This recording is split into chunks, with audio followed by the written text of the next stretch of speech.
మనం ఏ పార్టీ వాళ్ళము? మన బలం ఏ పార్టీది?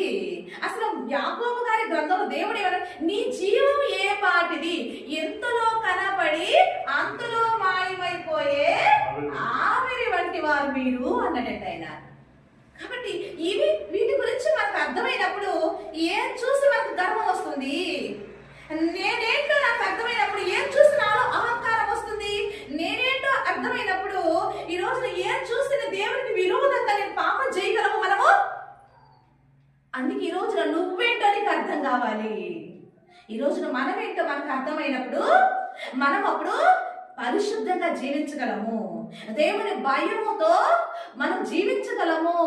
పాపం చేయకుండా మనము జీవించగలమండి. మన బ్రతికేంటో, మన జీవం ఏ పాటదో మనకు అర్థమైనప్పుడు మనము జాగ్రత్తగా మనము జీవించగలమనేది సత్యం.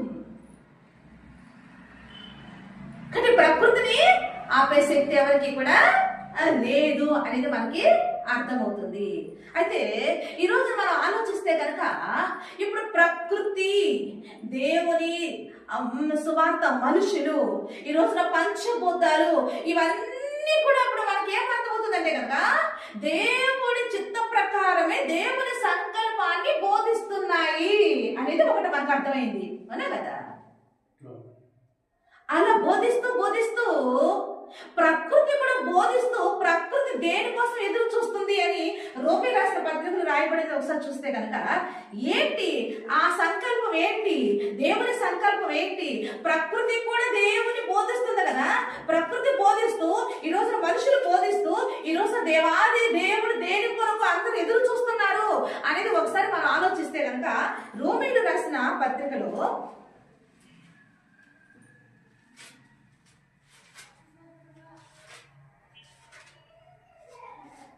8వ అధ్యాయము ఒకసారి 19వ వచనం చూస్తే గనక 19వ వచనములో దేవుని కుమారుల ప్రత్యక్షత కొరకు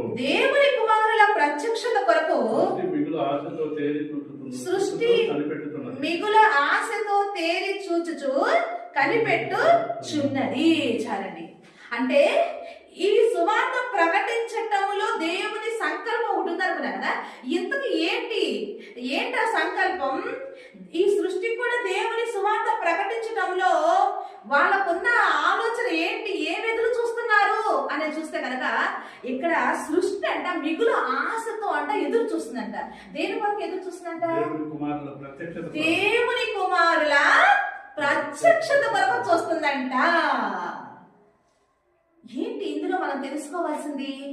ఈ రోజున సువార్త ద్వారా